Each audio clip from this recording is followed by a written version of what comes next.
All right, so last time we talked about the number systems, right? We convert from binary to decimal, and also it's easy to convert decimal to a binary, right? By dividing by 2. And we said there are many online tools that we can use, so it will be very easy to understand. So operating system, this is for, we say grading. Grading is in Linux system because our server, our OJ system is on Linux. So if there's any problem, if the program can run on your own machine, but it cannot run on the OJ system, it's because your operating systems are different. All right.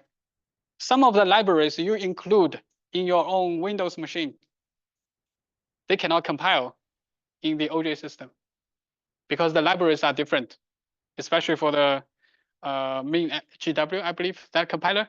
If you use that one, the first header you include, that one might fail in OJ system. The only thing you need to change is the header file. Other than that, they are exactly the same. All right. If your code cannot compile in the OJ, change the header files. That's the only thing you need to change. But we say everything is graded in Linux, so you need to making sure your code can run on OJ system. All right. So we say C++ is a cross-platform one. It is cross-platform because our code written in any operating system, as long as you migrate to another operating system using the correct header, using the correct compiler, the program can run, right? It's cross-platform. It's different from some old programming languages that can only run some systems, but C++ is a cross-platform. The only different header files, all right? In the future, when you encounter some problems, remember to change the header files.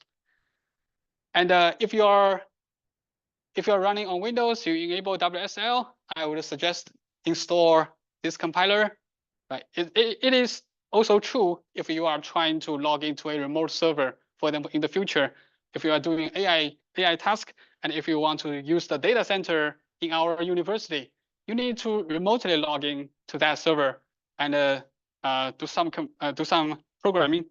But in that server, you don't need to install it. But the only thing is to remote login. So I will, actually last time I already showed you, right? Also in here, I showed you how to remotely log in to some remote server. This is the computer in my office. This is the computer in my office, right? It's running in Linux, not running Mac OS. So this is how we can remotely log into another computer to do programming. So that's also basically what I typically did, because most of the program I write are too large to run on my own machine. So I would typically upload the files to the server and ask the server to run it. So I don't have to keep my Mac occupied by these programs. All I need to do is to send it over and run it. But all these are something that you don't have to try it because some of you are beginners, so you don't have to try it. I just let you know. So here are some suggested IDEs. All right. First one is a VS Code. You could also use Visual Studio. All right. And also something like the Sublime Text and many other IDEs. So what's the benefit of IDE? So first, what is IDE? So what is IDE? Anyone knows?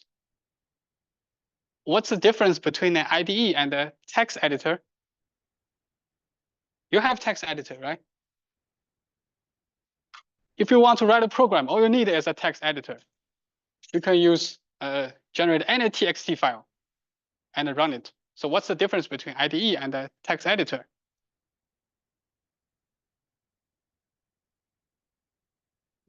So IDE is called integrated development environment. So if you want to develop or write a program, you could use it. It is text editor plus some extensions, right? So that extension could help you debug your code, could help you format your code, could help you to do many things. Let's see what it can do as the simplest example. I believe last time we asked ChatGPT to write a program, right? We say, write a C++ program to print hello world to terminal, right? It will generate some file like this, but it's really ugly. As you can see, everything is just in one line. Right? How can we make it better? So what we can do is, okay, we copy paste it, go to our IDEs. This is one of the IDEs. All right, let's, wait a minute. Let's paste it. Now it's still in one line, right? If you search for extensions, and you can search for something like the C++, it has IntelliSense or many other format things. If not, you could search for linter or something. Anyway, so I will show you what it can do, right? You could right click and find something called format document. Boom, it becomes more beautiful, right? It becomes a beautiful code. It has indentions. It is easier to see. If you write your whole program, thousands of lines, just in one line, of course, you can still run it. C++ don't care about the new lines. They will ignore every new lines. But as a programmer, when you want to read it, this one will be much easier to read, right? Instead of just in one line. This one, indentation, it knows this belongs to the main function. So that's a benefit of IDE. This is the one, right? Format your code, becomes more beautiful. And the readability, you are improving the readability of your code. That's also the points we will give to some of your programs. So in your program, not only we will grade you based on the test cases, we will also read your code and to see if you have the good readabilities. If you write a code like the GPT, of course, you will deduct some points for it. You have to make it really nicely indented, okay? So that's it for the formatting. Also, if you have the correct configuration, you could, wait a minute, how can I move it? You could click on this button, run, and it will run it. It says compiled successfully. All right, so our code could compile. Also, it has already run your code. Run your code and generate the output. So this is IDE, right? It's not just, this part is the text editor. It's just a text editor. Then this part you can create some of the extensions. This part you could see the output, right? This is the output. And yeah.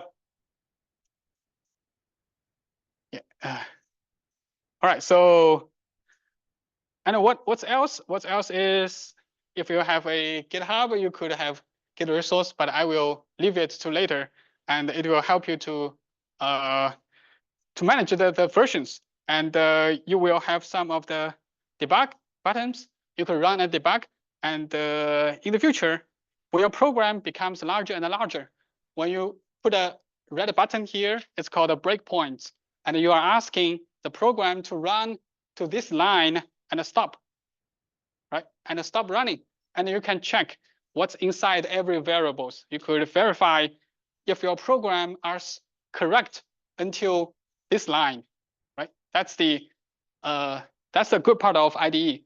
So there are many good IDEs. Let's see, what are the best C++ IDEs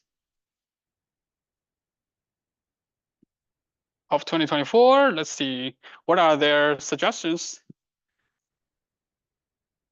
Visual Studio, of course, Visual Studio is the best because it contains not only the IDEs, but also the compilers, right? When you install the Visual Studio, everything is done.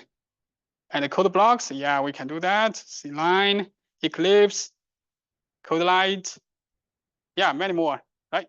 So they are all good IDEs. Oh, this one can be number 10. Good. So this one is for Mac. So there are many IDEs you could use. If you already have the IDEs, and you could try it, but IDEs doesn't mean the compilers. Some of the IDEs contains compilers. Mac Xcode contains the compilers. If you already install the compiler. The Visual Studio contains the compiler, not VS Code. All right, VS Code is just the IDE, just the text editor. I am using this called a VS Code. This is called Visual Studio. All right, they are slightly different. This one contains the compiler, and the VS Code doesn't contain the compiler. So you could choose which one suits you better. But this one is for free. All right, VS Code for free. It's very light. It's only a few megabytes versus Visual Studio, maybe a few gigabytes. I'm not sure. I didn't install that one. Yeah. So about IDEs, that also you can remotely editing code. As I said, if in the future you want to do the coding in the server, right? You need something that can do such as the text editing as well as the compiling and running in the remote server. VS Code could do that because there's one extension. If you go to the extension part, let me put it to the lowest one. Remote. You could remote SSH into your remote machine, and then you can start doing the text editing. Let me show you if I could do that. New window, as you can see, I have one. This one is SSH Office. This is the machine in my office. The code is this one is the folder in my office machine. So I could easily open it, right? As you can see, I can open it. Yeah, it may take time to connect to the machine. It depends on the network. If I could access, then I can see the code there, right? These are the code in my office. It's not in my own machine. So you could edit the code there.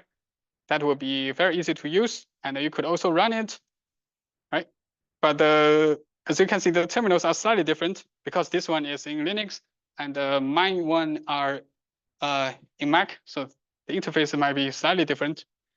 Anyway, so that's what you can do in remote.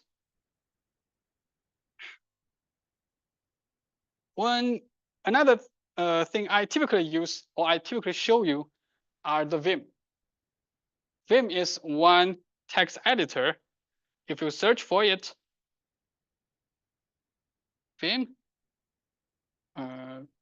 text editor. All right. This is the Vim text editor. You could write your code in here, but I would say this is a very hard to use text editor. Right? It may take you a few months to get familiar with this text editor. A few months, yes, because there are so many shortcuts, and you have to remember. If you are getting used to it, it will be very efficient. So as you can see, if I write code, where am I? Where am I? It's in my server. So I can go to, right, vi is the command for Vim. And I could say hello.cpp.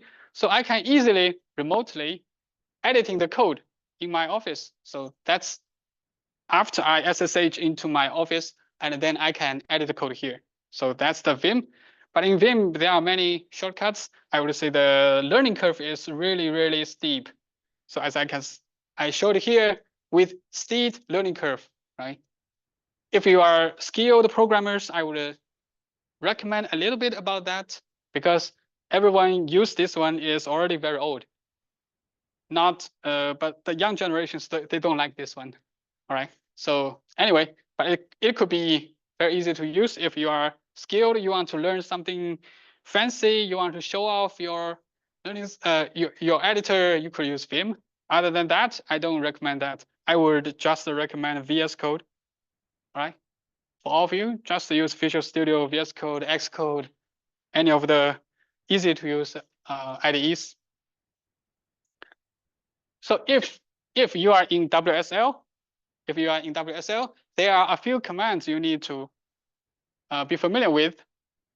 These are the basic commands in Linux, like the first list, ls, list files, change directory, cd.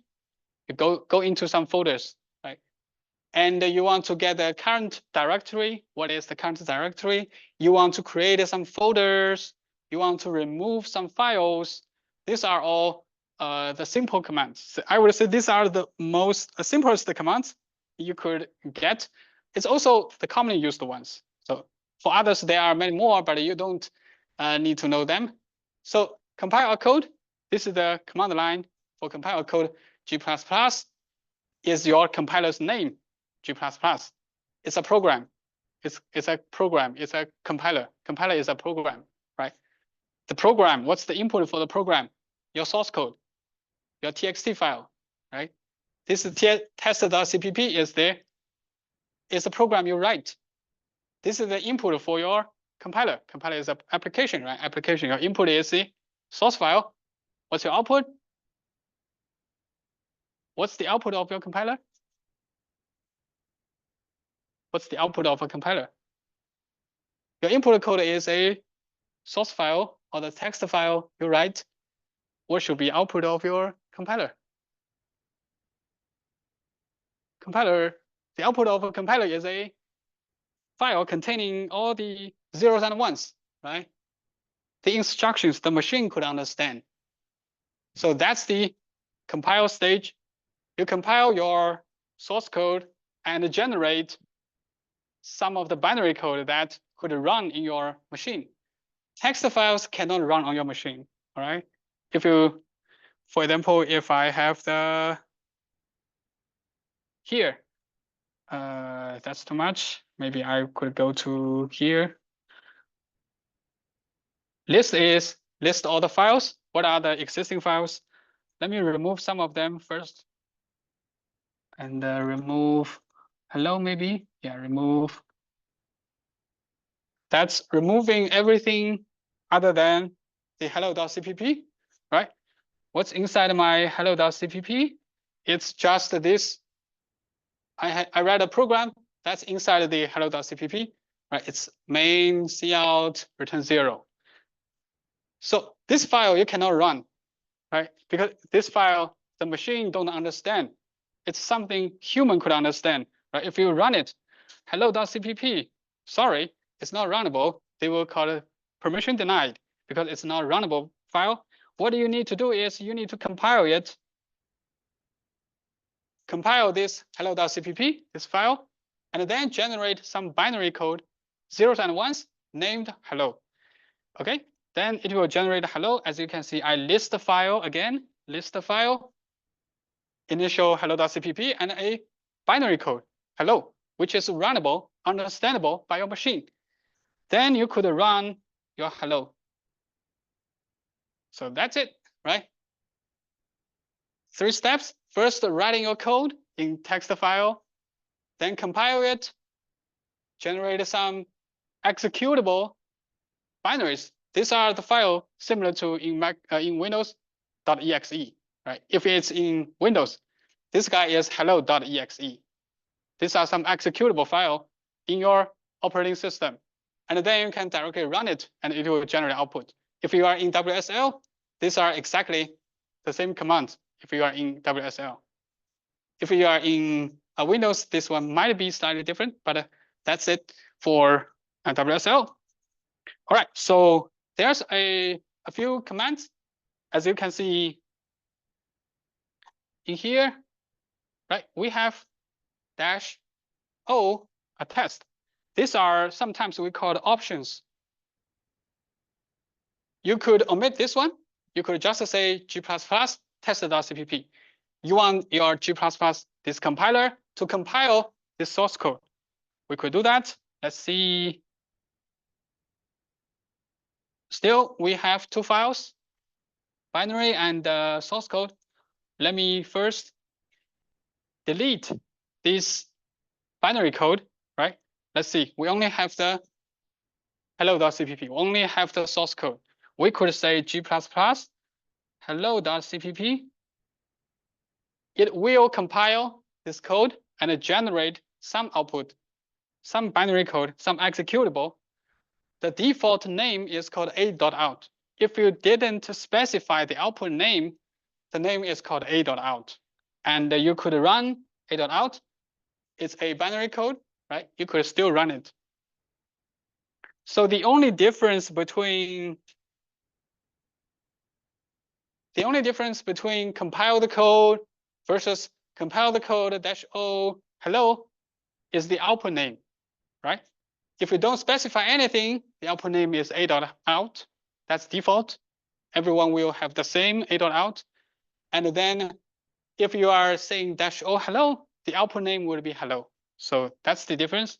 As you can see, if I do this way, it will generate a binary code, an executable code called hello. And you could run this hello. Okay? So these are called options.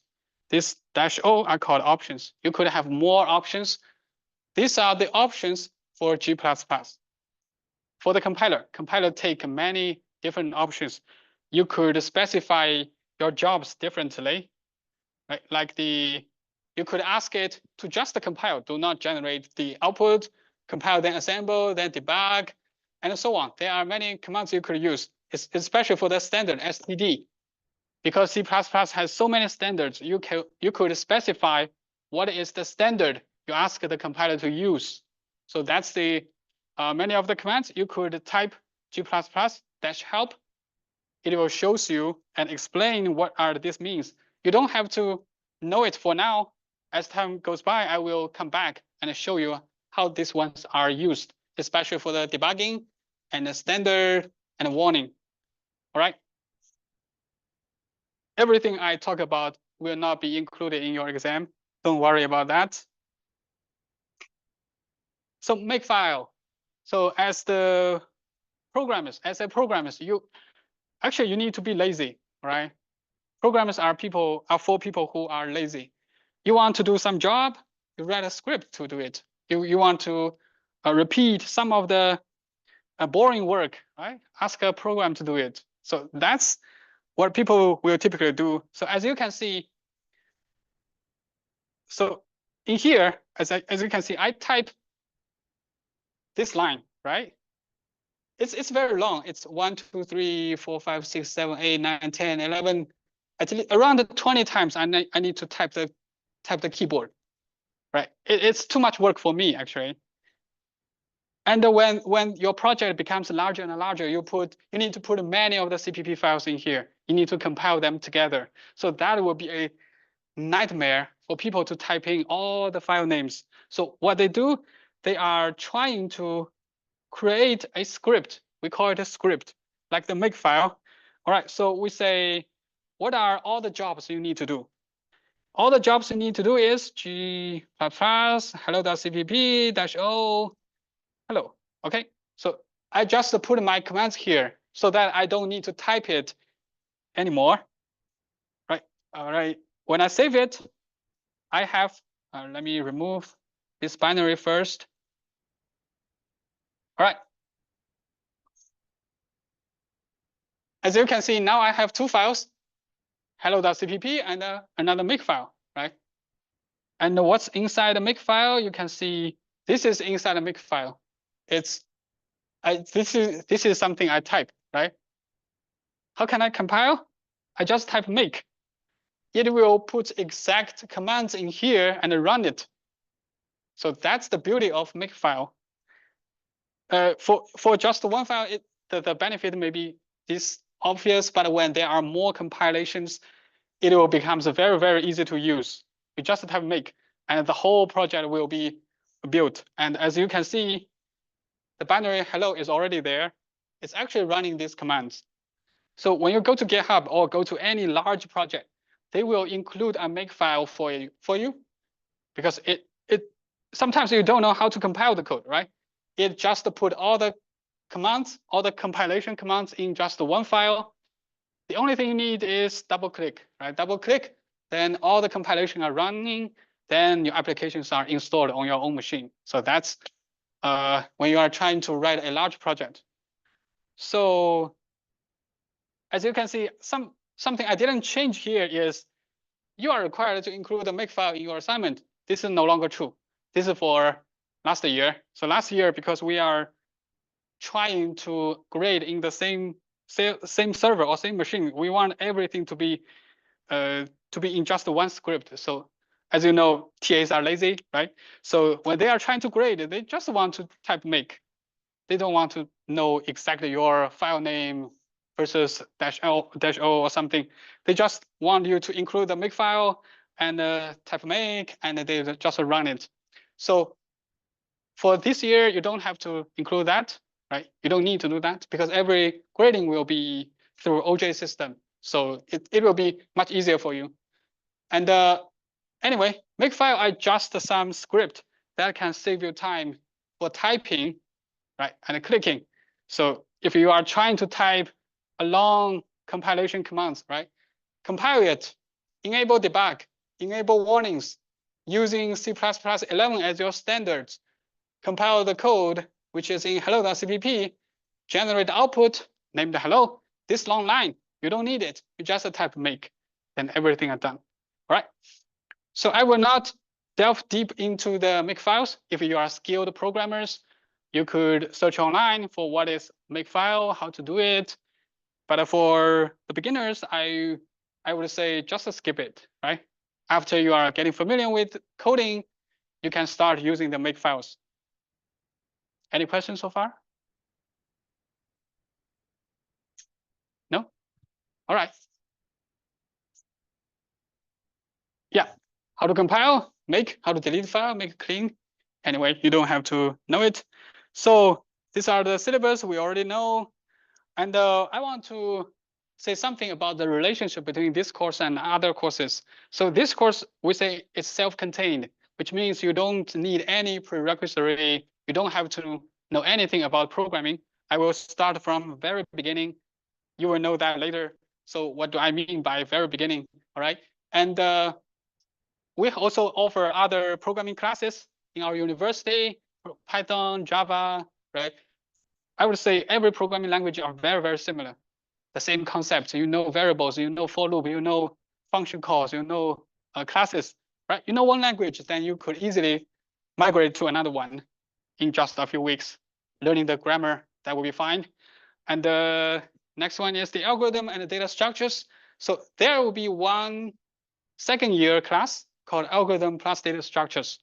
These two combined could make your code very efficient, running very fast in just for your applications, right? If you have any applications, you need to analyze it, choose the best algorithm, design your own data structure so that your program runs fast. But that's not the focus of this class, but we will touch a little bit about the basic algorithms like the binary search, right? What is binary search?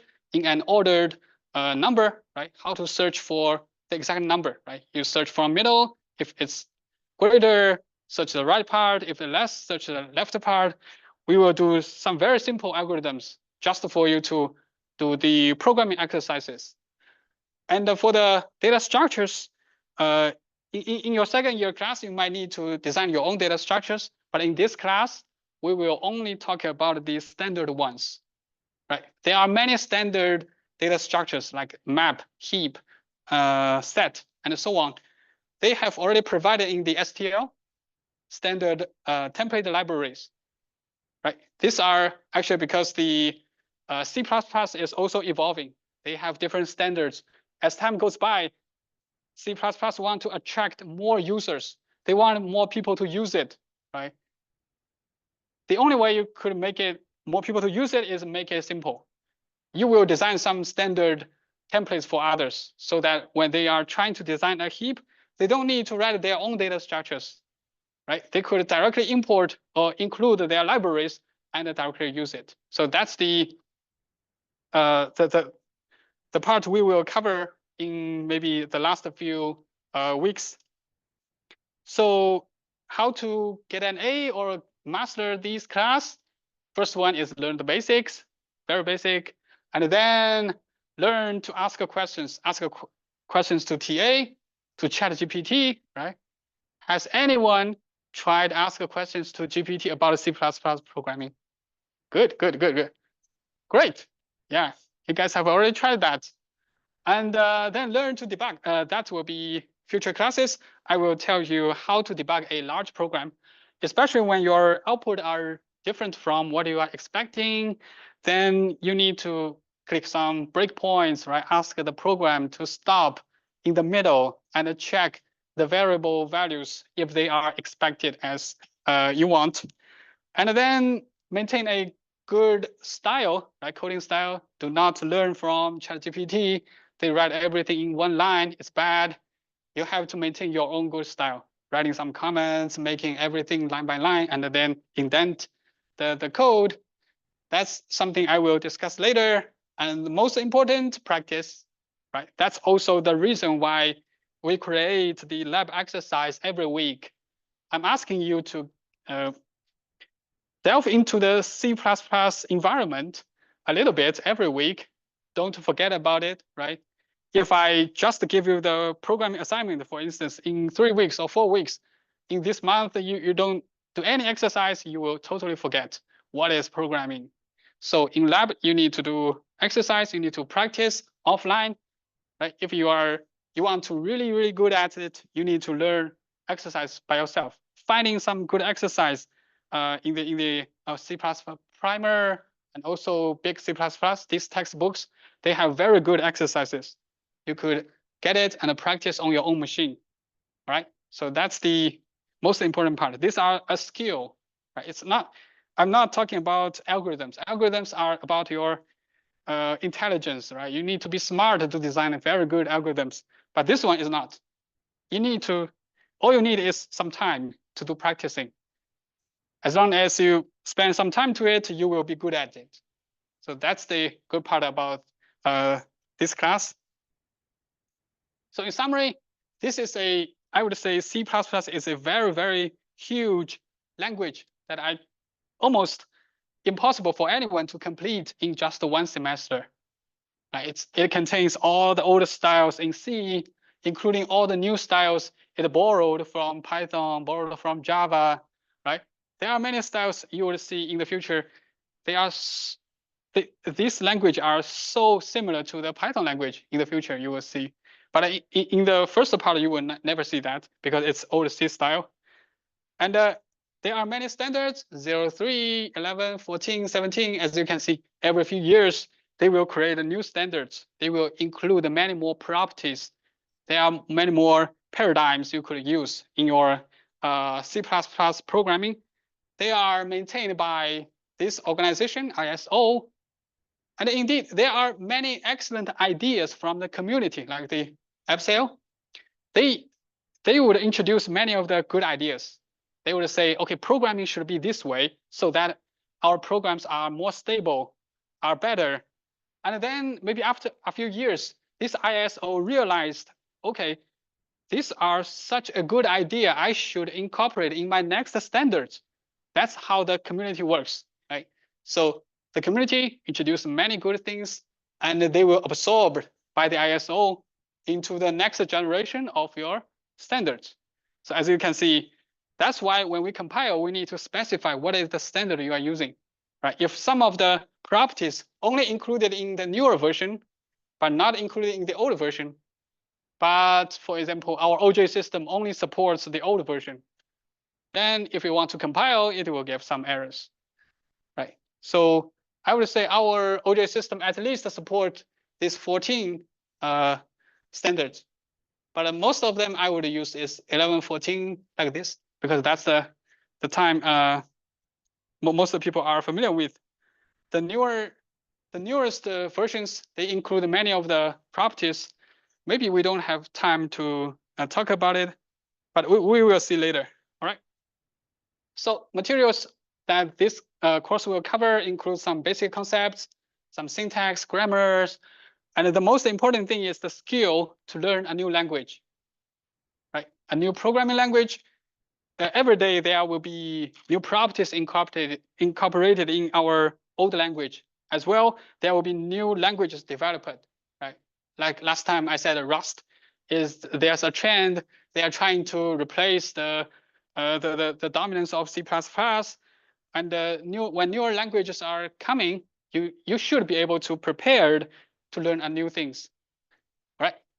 And you should have the ability to search for answers from GPT, from Google, from TAs, from your friends, and also the ability to debug your code, right? So any program would follow this path.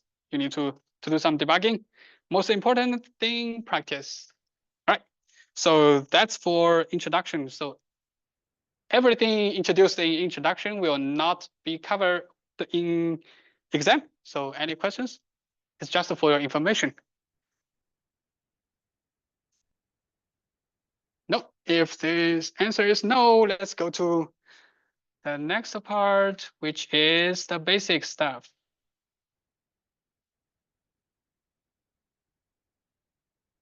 All right, this is something we already know, right? Last time we write a very simple program, hello world. It includes many parts. First one is the headers. Headers include some library. These libraries are written by others, right? Written by the standards, written by your friends, written by yourself. You could include their code and use the functions they write in their program. You don't have to reinvent from the beginning, right? For example, cout, print to your monitor. It's actually a little bit complex for you guys to write this program, right? If you want to think how to print to your screen, well, you need to interact with the hardware, right? You need to interact with the operating system. So that would be too complex for you, but luckily, they provided this kind of libraries so that print is this easy. Just see out some of the strings or some variables, then it will print to a screen. So that's the beauty of your library, right? In Python, you should say import or something like that. And next is the line 3, the main function. We said all your applications should have only one main application, right? A main function. This main function is the entry for your program. So when you run it, your system will know, okay, I should start from line 3, right? Then line 4, then line 5, then line 6. Run it line by line. And this one is called actually a function, but we will talk about that when we go to the function part. For now, you just need to know all of your applications need a main function. This main function is the most important part. It's the entry of your program, and the return 0 is the exit point of your program.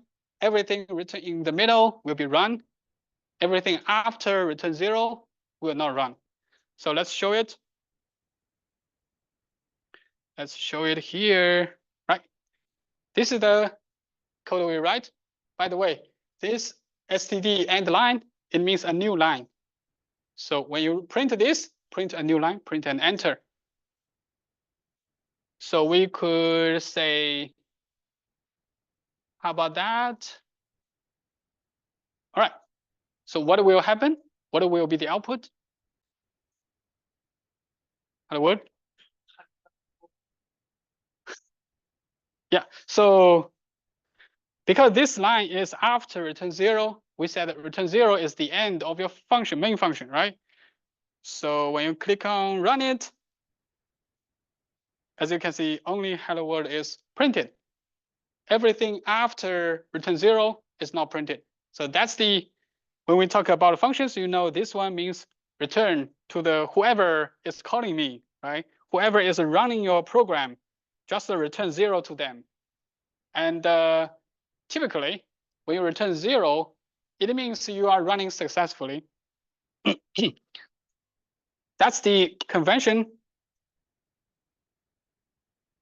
That's the convention for programming.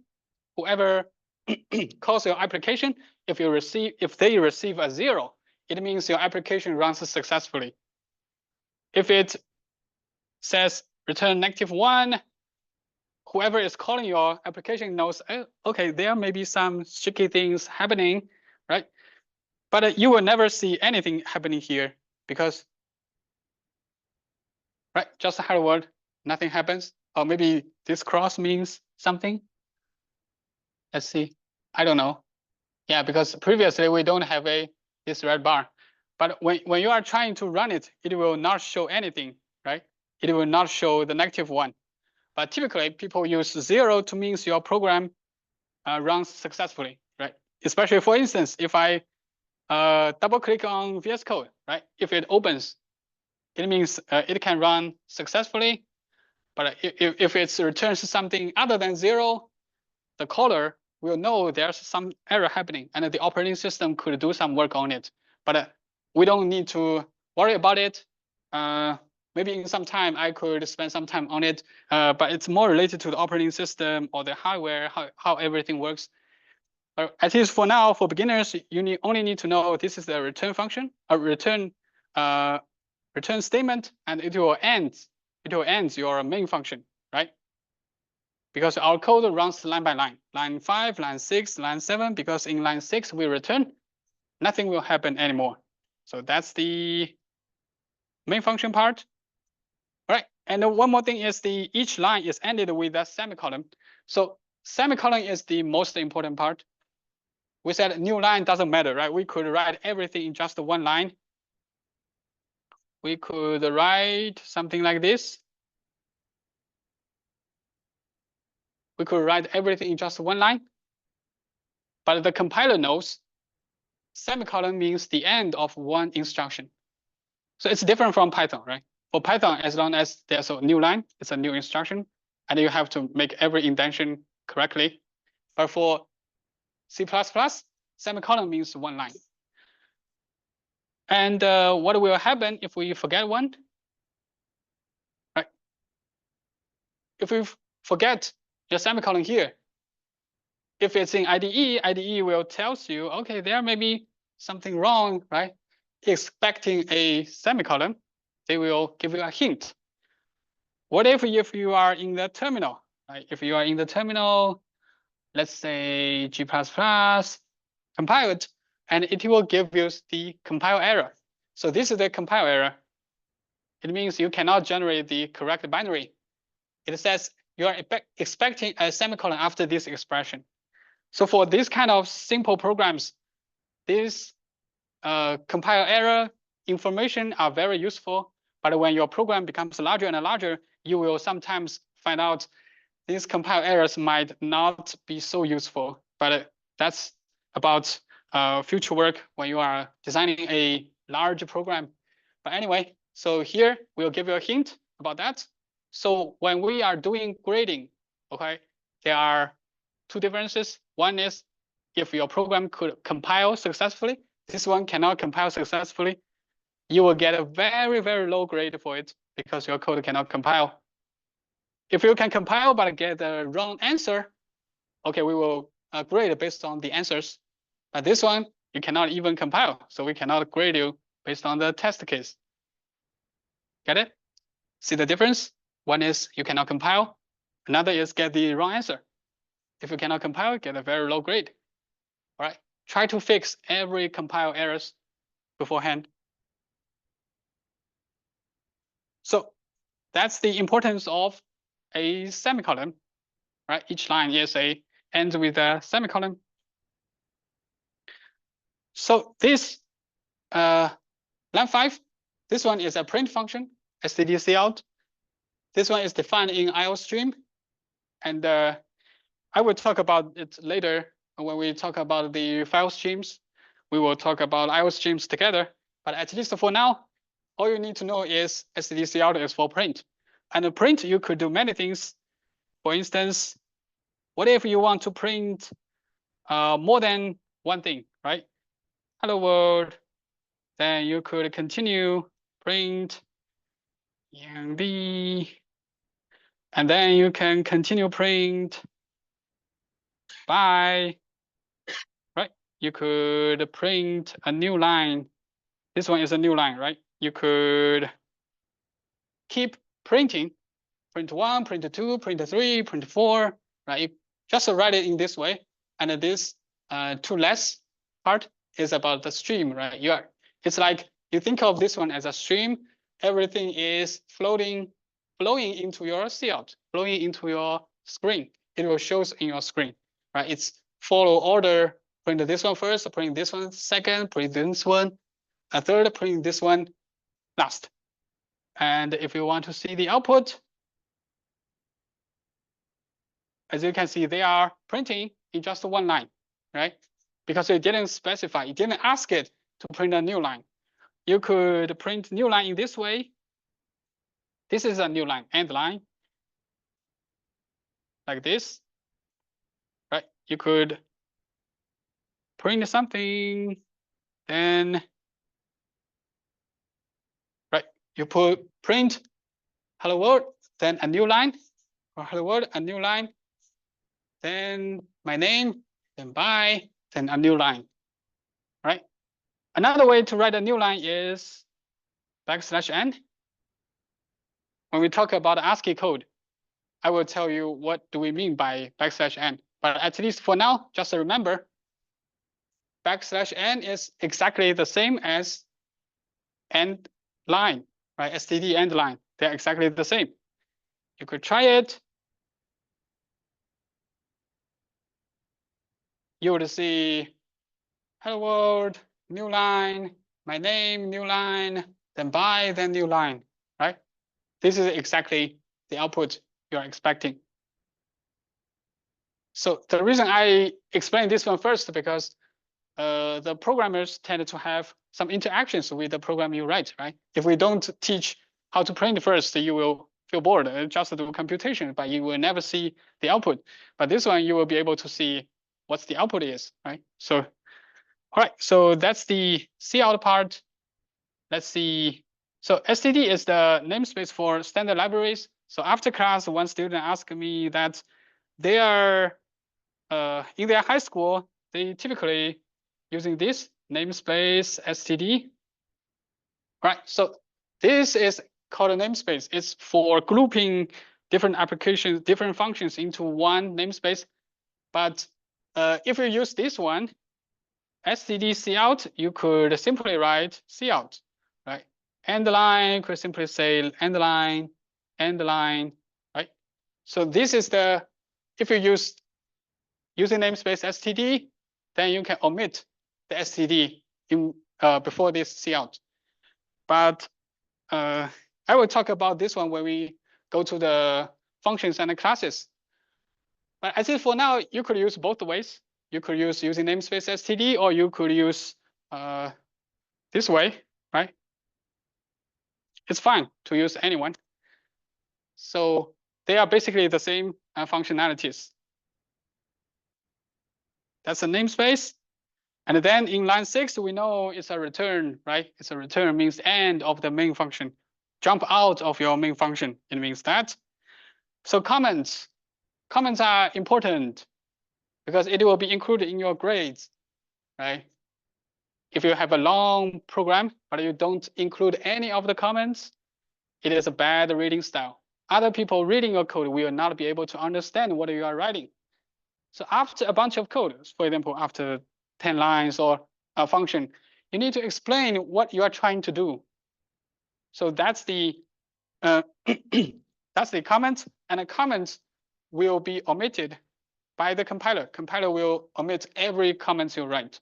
And there are two styles, // or /*. So let's try it.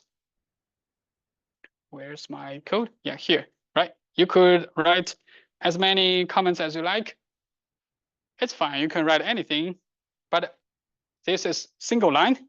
So if you want to continue, right? If you want to continue, the IDE will complain, what is this, right? It's identifier undefined. I never seen this guy before, right? If you want double line, 2 lines, you need 2/, right? So this is how we write a comment. Or what we can do is using this style. This style is to write multi-line comments. This is multi-line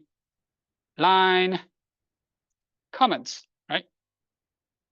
In this way, you could make it 2 lines, 3 lines, or any lines you like.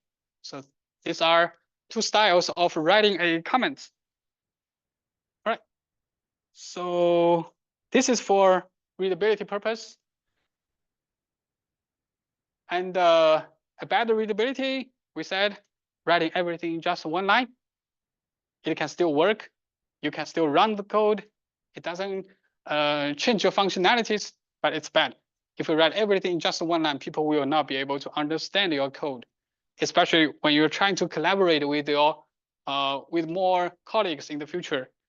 And you want them to be able to understand your code so that they can build on top of it.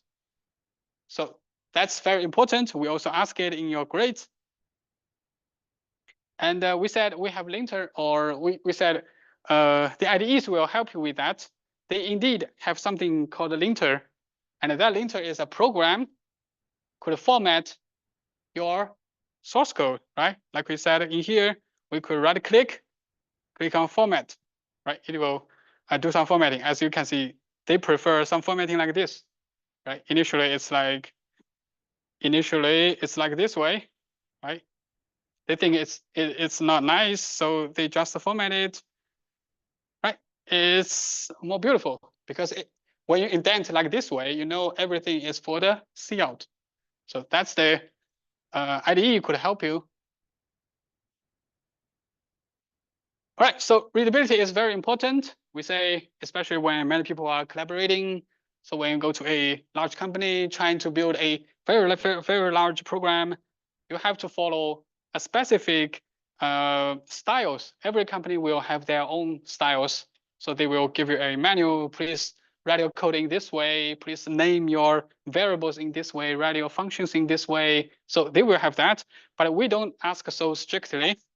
We only ask you to comment in a few places that can explain what you will do in the following 10 or 5 lines of code. So that will be enough. All right. So let's go to some key parts. First one is the number system, right? The most important thing is numbers. Our computers deal with numbers. So everything are numbers, right? If it's a picture, in computer, it's just a bunch of pixels, right? Every pixel RGB value 0 to 256, right? So it's everything are numbers in our computer systems. So first one is integers. So what is integers in Chinese? What is integer in Chinese? Good. And what are negative number in Chinese? What are positive number in Chinese? Good. So as you can see, we typically have negative number, 0, and a positive number, right? In some case, because our computers are fixed, so it has very limited number of bits to store your number. For instance, for integer, it uses 32 bits. 32 bits to store your integer. So what does it mean? For instance, if I only have 4 bits, remember bits in computer are zeros and ones. How many numbers can I represent using 4 bits? How many numbers? Good, 16, right? Every bit could be either 0 or 1. So there are 16 possibilities to represent numbers. So what should be the range for it? It could be, right, 0 to 15, right? You could do that. Or in number systems, it's actually -8 to 7, right? So you have 16 numbers represented using 4 bits. That's similar when you go to 32 bits. I just want to explain it easily using 4 bits. Everything starts with a 0. It's a positive number. Everything starts with 1. It's a negative number. All right. All zeros are positive numbers. No, all zeros are 0. Then everything starts with 0. It's a positive number. Everything starts with a 1. It's a negative number. So you can represent -8 until 7. So what does it mean? It means it has a limited range, right? If your number is outside of the range, you might get errors. So for instance, if I have, let me erase this one. What's the result of 7 plus 6? What's the result of 7 plus 6? It's outside of the range, right? Remember, this range is -8 to 7, right? What is 7? 7 is 0, 1, 1, 1, right? This is 1, this is 2, this is 4. 4 plus 2 plus 1 equals 7. This is in binary 7. What is 6?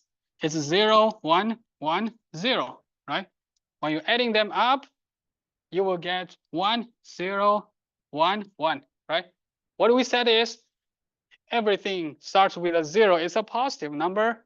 Everything starts with a 1 is a negative number, right?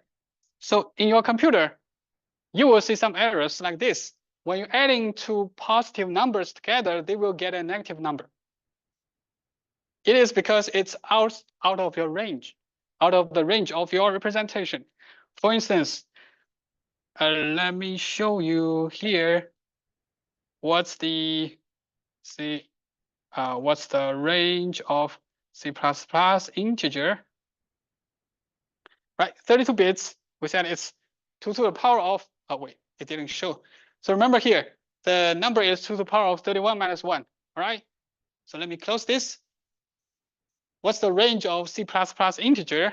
It says this large number, right? It's around 2 to the power of 31. So how about we adding two large numbers together? So this is how we do it.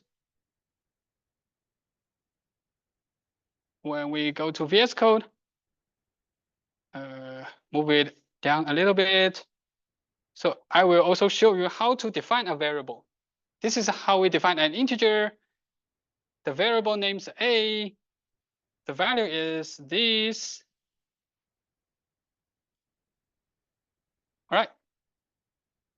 As we know, this variable A, it is an integer. The value is a large number, right? But this number is still inside of the range of integer, right? It is good. Then we could have another variable defined. For instance, you need a new name for it. 1. Then integer C equals A plus B, right? What should be the output of C?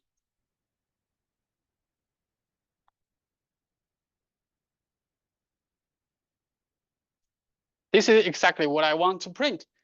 A, large number, B, large number, A plus B, put an integer C. I want to see out what is C, right? Then return 0. Let me close this. Okay, let me run it. Yeah, successful. And it print out the C, negative 25 and 95, right? So this is because when you're adding two very large number, it's outside of the range of the C, right? So it becomes, the first bit of C becomes 1. It becomes a negative number. If you want to calculate exactly why it's negative 95, you need to learn another class called computer systems. Then we will teach you about, you need to learn more about the binary representation, but you don't have to learn that. The only thing I want to emphasize is you might see some errors here, right? When you are doing your own programming, you will see two positive number adding together becomes a negative number. How could that be possible? But that's machine, right? They only have 32 bits to represent that. So any questions on it? No? Easy to see, right? It's an error. So that's when people, yes. You said it can't be. What about if two negative number plus? Because you said the negative number, the first number is start with 1. There's two, the biggest one plus, and that will be the next, but there is no next. And what will that be? Yeah, good question. But that one I will not answer in this class. So in our thrust, microelectronic thrust, we talk about the details about how the underlying the bit representation, how do they work. If you want to know more, you need to learn at least maybe a few classes to learn about bit representation, how machine represent this one, how machine do computation. Then you will know what's wrong with that. Yeah, but similarly, when you do two negative number together, they might get adding two negative number together, they might get some positive number as well. Yeah, so that's another story. The reason I mentioned about it is because you need to choose the correct length for your numbers, right? You could have very short int, which is occupies less number of bits. For example, int 32 bits, maybe short 16 bits. So you can save space for your applications, right? some of the applications alone, it takes a few gigabytes, right? If you can write a program doing the same thing, but it occupies a few kilobytes, and people might like to download your application. So you want to save some space. But if it's outside of your range, you might choose a long one, a large one, right? If it's 32 bits, you could choose 64 bits, right? To represent your integer, something like that. So you need to choose the correct one. And another one is called unsigned int. If we do not want to include the negative number, we only want the 0 and a positive number, then this would be the case. Another one is the floating point numbers. We will have two types of floating point numbers. One is called float, another one is called double. So they have different precisions. So floating point number is 32 bits, and the double has 64 bits. The difference is their representations. As you can see here, you don't have to remember this table. I just want to show you as a relative range, all right? So for a floating point number, it has 4 bytes, or it has 32 bits. 1 byte is 8 bits. It has 32 bits, the same as an integer. But as you can see, an integer is 10 to the power of 9, right? Around 2 billion, 10 to the power of 9. But as a floating point, it becomes 10 to the power of 38. It can represent a large number. And for a double, it can represent 10 to the power of 308, right? Almost all the data you need, they can be represented in double. So double or float means there's a decimal point, right? 1.1, 2.1. These are double. So I would like to show you the result. If I change everything to float, float in Chinese is 浮点数, all right? Make it another name. All right, exactly the same code, just to change the data type. And let's see the output, right? The first one, if it's integer, it says negative 25 and 95. In the floating point one, it says 4.2 times 10 to the power of 9. So it is roughly correct, all right? The other way we said if it's int is not enough, you could say long, and let's see, what's the name? Long, yeah, right? Long could represent a longer bits, so it can represent a larger number. We could see if long could work, right? Long and long, right? Let's see, what's the output? The output is correct, exactly a number, right? So this is about the range of your data type. You could change your data type accordingly with your program. So how can we find the range of each type? For example, if I want to find the range of integer, you could do this way. Remember, we should include some libraries, like the libraries to have the functions to check the limits, the minimum function of minimum value of int, maximum value of int, and the size of int, how many bytes does it contain? This is the function. How can we write it? You could ask ChatGPT, right? ChatGPT, write a C++ program to print the range of int. In one line again? No. Yeah, as you can see, it will print out this. Include the same library, right? It's just in one line, bad style. And it will tell you, okay, this is the minimum value, this is the maximum value. You can print out what is the minimum value and the maximum value. Let's see what GPT-4 would look like. It is really ugly.